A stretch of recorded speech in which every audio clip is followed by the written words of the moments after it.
I'm Gary Schotten, and we're here with this global initiative and effort to inspire better business. You can find us at ibbtalks.com or www.inspiringbetterbusiness.com, same website. And I'm Gary Schotten, like I said, and we're going to talk today about making lemonade.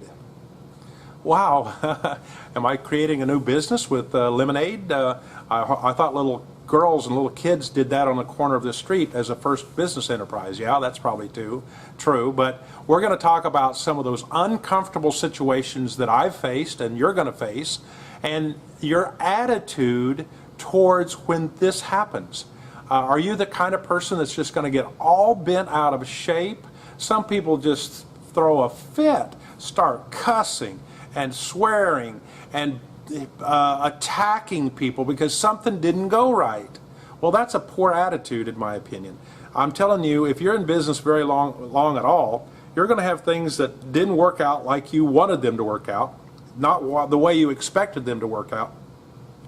And the way you react to that, the way you handle that, is going to make a big difference. A big difference on your future, a big difference on the people that are working with you, might make a big difference with your spouse, might be a big difference for your entire future if you can't learn how to handle bad situations. Now, I don't know, I guess the reason we call it lemons, you were handed a lemon because it's sour.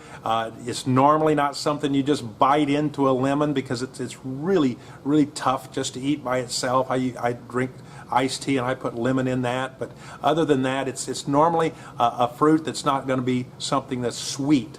And so when you're handed something that's that bitter and sour, can you right away, instantly, without even missing a beat, think about how can you turn this into something good? Or how can you see the good inside of this?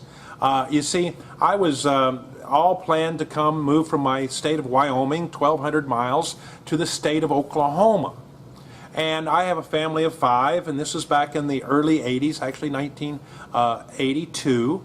I called ahead, planned to have a good job because I'd been 10 years with my big oil company. I had a good job, benefits, of company vehicle. I was just hanging, I was doing real well. But I found and realized it was a time for a change in my life, and I called ahead. I was actually moving here to go to Bible school, and I'm going to work part-time though because I don't have unlimited funds, and I think I did the right things. I called and lined out several job interviews I was planning on, and what I didn't know was the economy took a dive. From when I committed to come, made all my plans, within a month or two, everything, the worldwide in 1982 was bad.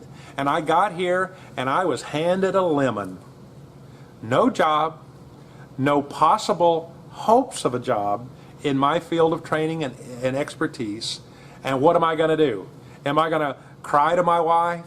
I'm grown now. I'm away from home. I have a family of 5, 3 small children. Am I going to call my dad and cry to him and tell him how bad it is and could he help me? Or am I going to make lemonade out of this situation?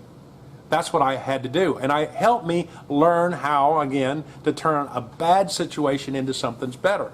Well, in my case, I happen to move here using my family car, a big old gas-guzzling Pontiac with a hitch on the back end and a horse trailer, something suitable for hauling 4 horses. And this is big enough to put quite a few of our things, our washer machine and our dryer, and I don't know if we put a refrigerator. I don't think so because we didn't think we needed that here. We would get something here, but our beds and all our clothes, and it was a pretty good sized trailer, 5 feet by 16 feet. And what am I going to do? No job. I couldn't get a job. I started advertising in the paper, let me help you move. That was a temporary fix for my real situation of funds, but I turned that into a business. We made lemonade. In the process of, in that moving business, I learned a lot of things. That was such a blessing to me because it's through that moving business that I learned a lot about my accounting, a lot about moving and dealing with people, the customer end, because I was very close to people, because when you go into their homes and pick up all their furniture and empty out all their closets and put them in boxes, I mean, you really get to know these people.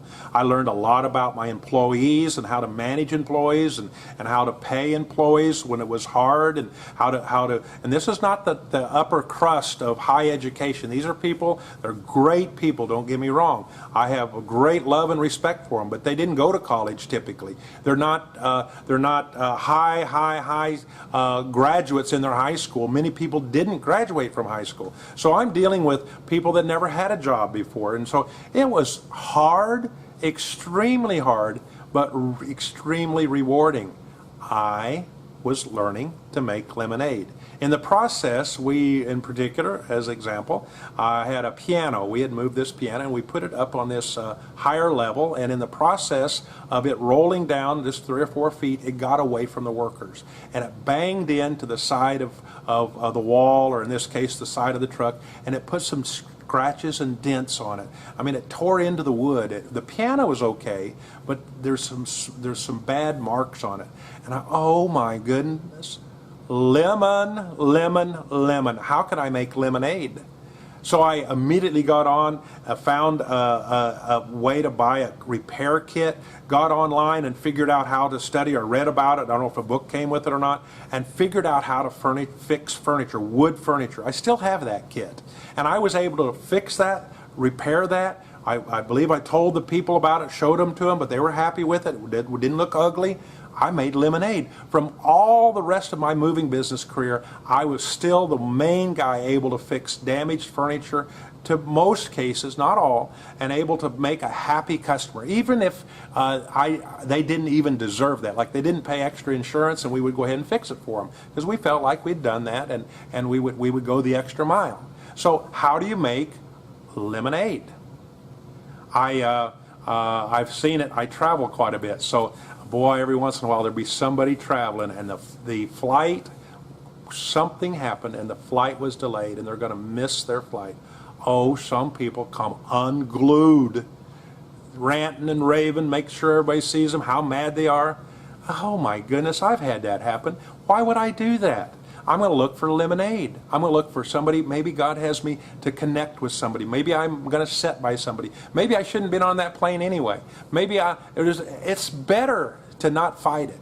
So let's look to make lemonade. I'm going to give just a little marriage counseling. Before you young guys that aren't married, you ought to see that future spouse, and this could go either way, husband or wife.